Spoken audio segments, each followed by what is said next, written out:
Hello students, myself Rahul Mishra, and today we will discuss the next topic of chapter number 6, and listen, it is properties of enzyme catalyst. Properties of enzyme catalyst. So listen, so enzyme also shows some special properties like specificity, like selectivity. So listen, first we will discuss specificity of enzyme, and it is very important. So what is specificity of enzyme? So all the enzymes are specific in nature. All the enzymes are specific in nature. It means we can say a particular enzyme catalyzes a particular reaction. A particular enzyme catalyzes a particular reaction. It means कोई एक enzyme किसी particular reaction को ही catalyse करता है, ना कि सारी reactions को. It means we can say a particular enzyme catalyzes a particular reaction, not all the reactions. It means कोई एंजाइम किसी पर्टिकुलर रिएक्शन को ही कैटेलाइज करेगा या उसके रेट को बढ़ाएगा, सारी रिएक्शंस के रेट को नहीं बढ़ाएगा. So this is called as specificity of enzyme. This is called as specificity of enzyme. Now we can understood it specificity of enzyme by taking an example. For example, urease. So enzyme urease,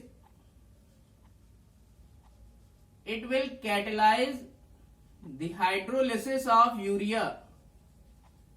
It means जो urease enzyme है ये catalyst की तरह work करेगा, and it catalyse the hydrolysis of urea and it will form product NH3 and CO2. But listen, this urease enzyme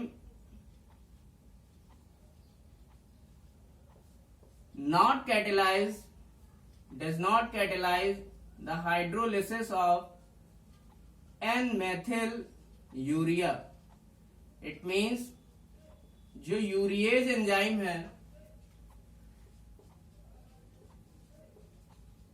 it means we can say listen, जो urease enzyme है वो urea की hydrolysis को catalyse करता है, जिससे कि ammonia और कार्बन डाइऑक्साइड बनता है.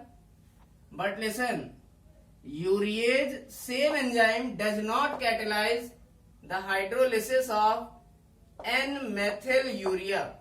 It means N-methyl urea की हाइड्रोलिसिस को यूरिएज एंजाइम कैटेलाइज नहीं कर पाता है. It means we can say urease enzyme एक पर्टिकुलर एंजाइम है जो कि किसी पर्टिकुलर रिएक्शन को ही कैटेलाइज करेगा, ना कि सारी रिएक्शंस को. So listen, urease enzyme is specific for a particular reaction. इसका मतलब यूरिएज एंजाइम किसी पर्टिकुलर रिएक्शन के लिए स्पेसिफिक है. So listen, this is called as specificity of enzyme. So what is specificity of enzyme? So listen, a particular enzyme catalyzes a particular reaction. कोई भी particular enzyme किसी particular reaction को catalyse करेगा, ना कि सारी रिएक्शंस को. Now listen, second important property of enzyme catalyst is selectivity of enzyme. Selectivity of enzyme. So listen, what is selectivity? So listen, we all know that all the enzymes are catalyst. हमें पता है कि सारे के सारे enzyme जो होते हैं वो कैटलिस्ट की तरह वर्क कर सकते हैं. All the enzymes are catalyst. So listen, since we know that catalyst are selective in nature, हमें पता है जो कैटलिस्ट होते हैं वो सेलेक्टिव नेचर के होते हैं. उसी मैनर में, सेम मैनर में जो एंजाइम होते हैं या एंजाइम कैटलिस्ट जो होते हैं ये भी सेलेक्टिव नेचर के होते हैं. And this is called as selectivity of enzyme. So how you can say enzymes are selective in nature? So simply we can understood it by taking the selectivity of, by taking an example of selectivity of catalyst. It means अगर हम selectivity of solid catalyst को समझ लें तो उसी manner में हम कह सकते हैं कि एंजाइम भी, कैटलिस्ट भी सेलेक्टिव नेचर के होते हैं. So listen, so selectivity of enzyme catalyst can be understood by taking an example. So listen, in this example, carbon monoxide and hydrogen gas reacts with each other and they will form formaldehyde as a product. In the second reaction, carbon monoxide and hydrogen gas reacts with each other and they will form methyl alcohol. So listen, in both reaction catalyst are different. It means दोनों ही reaction में जो solid catalyst है वो different है. हम यहाँ पर enzyme catalyst की बात ना करके सॉलिड कैटलिस्ट के एग्जाम्पल को लेकर समझेंगे. So listen, in these reaction copper catalyzes the hydrogenation of carbon monoxide in the first reaction, and in the second reaction zinc or copper oxide catalyzes the hydrogenation of carbon monoxide. But listen, the obtained product are different. In the first reaction formaldehyde is obtained and in the second reaction methyl alcohol is obtained. तो हम लोग इन दोनों example से देख सकते हैं कि जब कार्बन मोनोऑक्साइड हाइड्रोजन से रिएक्ट करता है कॉपर कैटलिस्ट की प्रेजेंस में तो हमको प्रोडक्ट मिलता है फॉर्मल्डिहाइड. और जब कार्बन मोनोऑक्साइड हाइड्रोजन की प्रेजेंस में रिएक्शन करता है, हाइड्रोजन से रिएक्ट करता है किसकी प्रेजेंस में? जिंक कॉपर ऑक्साइड, जिंक या कॉपर ऑक्साइड कैटलिस्ट की प्रेजेंस में, तो हमारा प्रोडक्ट चेंज हो जाता है. इट मींस रिएक्टेंट हमारा सेम है बट कैटलिस्ट क्या है? डिफरेंट है. जो सॉलिड कैटलिस्ट है वो डिफरेंट है जबकि रिएक्टेंट सेम है. इसका मतलब जो प्रोडक्ट का फॉर्मेशन हो रहा है वो किसके बिहाफ पर हो रहा है, उसको कौन डिसाइड कर रहा है? उसको डिसाइड कर रहा है कैटलिस्ट. इट मींस प्रोडक्ट का चयन कौन करता है? कैटलिस्ट. तो प्रोडक्ट का सिलेक्शन कौन कर रहा है? कैटलिस्ट. जब रिएक्टेंट क्या हो? सेम हो. So listen, when reactants are same but when catalyst are different then product obtained will also be different. It means जब रिएक्टेंट सेम हो और हम डिफरेंट कैटलिस्ट यूज करें तो जो प्रोडक्ट बनते हैं वो भी क्या बनते हैं? अलग अलग बनते हैं. वाई? बिकॉज जो कैटलिस्ट है वो डिसाइड करता है कि हमारा प्रोडक्ट क्या बनेगा. इट मींस कैटलिस्ट जो है इन दोनों रिएक्शन के लिए प्रोडक्ट को सेलेक्ट करता है. So this is called as selectivity of catalyst. This is called as selectivity of catalyst. Similarly, we can say all the enzyme acts as catalyst. So we can understood enzyme are also selective in nature. तो enzyme भी क्या होते हैं? Selective nature के होते हैं. It means it is the ability of enzyme to form a particular product. It means अगर हम एंजाइम एक लेंगे तो उसकी क्या एबिलिटी है किसी पर्टिकुलर प्रोडक्ट को बनाने की, इसे ही हम कहते हैं सेलेक्टिविटी ऑफ एंजाइम. क्या कहते हैं? Selectivity of enzyme. Now next property is enzymes are most efficient catalyst in comparison to other known catalyst. It means we can say जो एंजाइम है वो अदर कैटलिस्ट के कंपैरिजन में हाईली इफिशियंट होते हैं। इफिशियंट मीन्स जो product की efficiency होगी वो हमेशा एंजाइम कैटलिस्ट में ज्यादा होगी और अदर कैटलिस्ट में कम होगी। So we can say enzyme catalyst are highly efficient in nature. So next property is enzyme catalyst shows maximum activity at 25 to 30 degree Celsius. It means enzyme catalyst maximum activity show करते हैं किस temperature पर? 25 से 30 degree Celsius पर। And listen, they show maximum activity in the pH range of 5 to 7।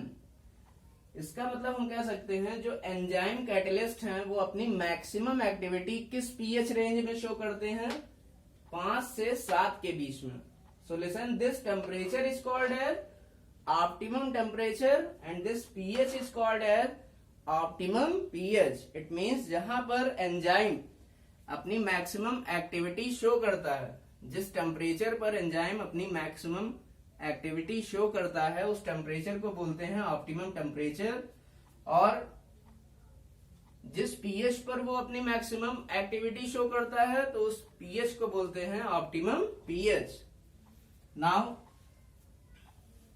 Last point is enzyme catalyst has high tendency to catalyse biochemical reaction. It means enzyme catalyst जो होते हैं इनके पास बहुत tendency होती है कि वो बायोकेमिकल रिएक्शन को कैटलाइज कर सकें। So as we have earlier discussed in the previous video lecture that enzyme can catalyse fermentation reaction. Enzyme can catalyze fermentation reaction, which is the biochemical reaction, and there was invertase and zymase catalyzes the particular biochemical reaction during fermentation.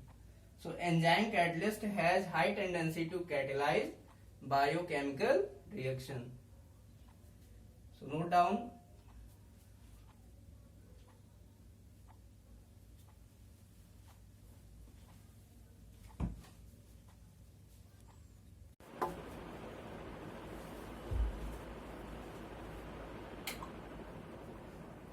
So the next topic is nanomaterial and nanotechnology. So what is nanomaterial? तो nanomaterial क्या है? So listen, those material whose particle dimension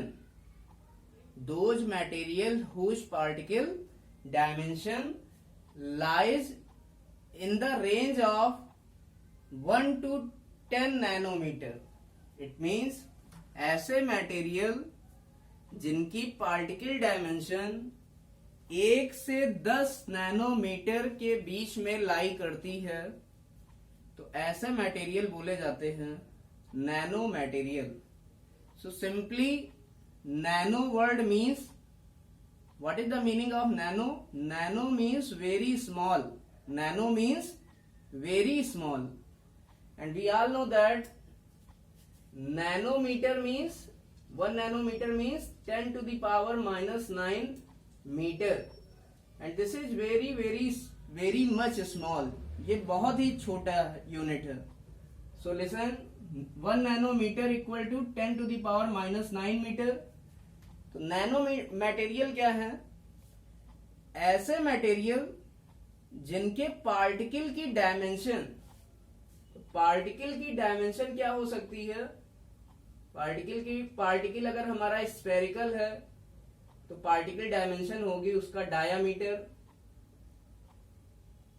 अगर हमारा particle rectangular है तो particle dimension उसकी length भी हो सकती है या हाइट भी हो सकती है। सो लिसन, इट मींस ऐसे मटेरियल जिनकी पार्टिकल डायमेंशन का साइज 1 से 10 नैनोमीटर की रेंज में लाई करता है, then that material are called as nano material. It means उनका पार्टिकल का जो साइज होगा वो बहुत बहुत ज्यादा छोटा होगा, because their particle dimension lies in the range of 1 to 10 nanometer. So nanometer is very small. 1 nanometer equal to 10 to the power minus 9 meter. For example, if you have a paper, अगर आपके पास paper है तो जो paper की width होगी वो बहुत कम होगी, and it lies in the range of nanometre. It means जो पेपर की विड्थ होगी या हम कह सकते हैं पेपर की मोटाई, कोई पेपर है आपके पास, उसकी अगर मोटाई की बात करें तो वो नैनोमीटर में लाई करेगी, because the width of paper is very very very much small. तो विड्थ क्या है, what is width? Width is dimension. Width क्या है? एक डायमेंशन है जो कि बहुत बहुत बहुत छोटी है। तो जो पेपर बोला जाएगा वो एक तरह का नैनो मटेरियल है। इट मींस क्योंकि उसकी जो पार्टिकल डायमेंशन है या हम कह सकते हैं उसकी जो विड्थ है वो नैनोमीटर में लाई कर रही है। So listen, what are nano materials? So those material whose particle dimension lies in the range of 1 to 200 nanometer, 1 to 10 nanometer, 1 to 10 nanometer are called as nanomaterials. So listen, the word nano means very small. It means जो word nano है उसका मतलब बहुत छोटा होता है।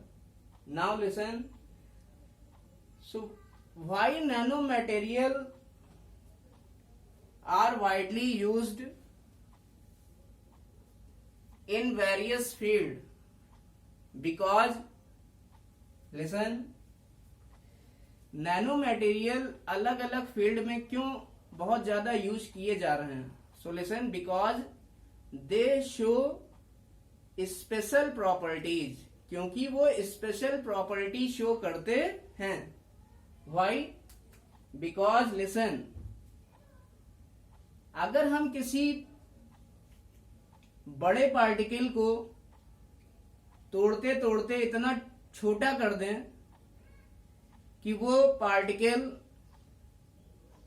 का size nanometre की रेंज में आ जाए, अगर हम किसी बड़े पार्टिकल को तोड़कर इतना छोटा कर दें कि वो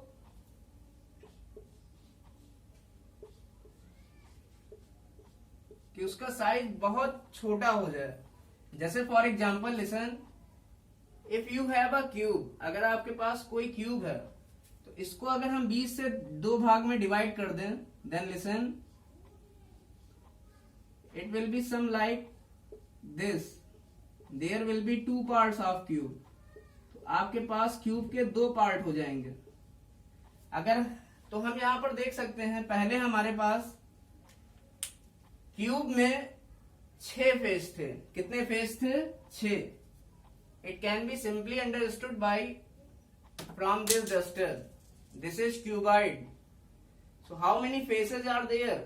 1, एक सामने वाला, एक पीछे वाला, 1 2, एक ऊपर एक नीचे, 3 4, and listen, 1 left and in 1 right, means 5 6. It means एक क्यूब या क्यूबाइड में टोटल कितने फेस होते हैं?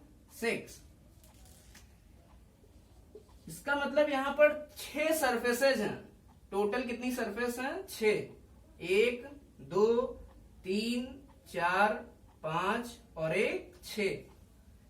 अगर मैं इसको डिवाइड कर दूं, 2 इसको दो पार्ट में डिवाइड कर दूं, if we divide this duster into two part, then listen, total number of surfaces will become 6 in first part and 6 in second part.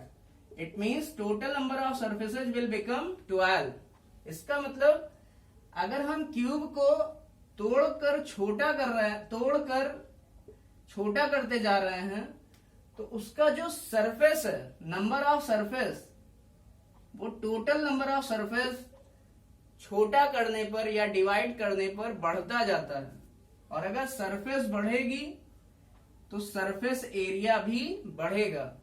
यहां पर सरफेस एरिया 6 फेस के कारण होगा, और इस केस में सरफेस एरिया 6 + 6 इस पार्ट का और 6 इस पार्ट का। इट मीन्स यहां टोटल सरफेस एरिया होगा 12 फेस के कारण।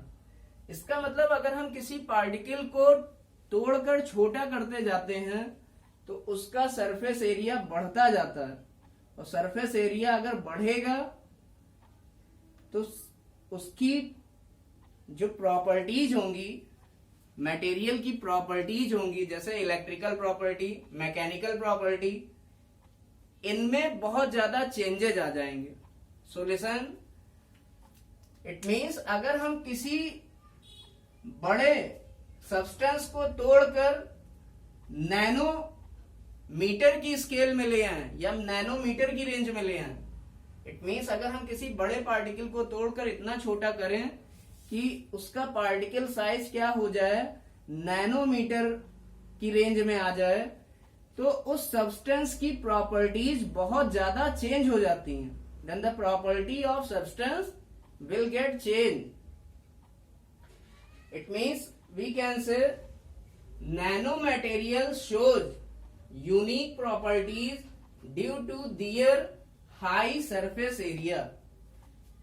क्यों प्रॉपर्टी नैनो मटेरियल की चेंज हो जाती है? क्योंकि उसका सरफेस एरिया क्या होता है, बहुत ज्यादा हो जाता है। आप देख सकते हैं, अगर हम किसी बड़े सब्सटेंस को छोटे छोटे भागों में डिवाइड करते जाएंगे तो जो सरफेस एरिया है वो पहले से ज्यादा होता चला जाएगा, और पहले से ज्यादा होता चला जाएगा तो उस मटेरियल की प्रॉपर्टीज भी चेंज होती चली जाएंगी, और वो अगर नैनो मटेरियल बन जाएगा या उसकी पार्टिकल डायमेंशन जब नैनो रेंज में आ जाएगी तो हम कह सकते हैं उस मटेरियल की प्रॉपर्टीज बहुत ज्यादा चेंज हो जाएंगी। इसलिए हम कह सकते हैं nano material shows unique properties due to their high surface area.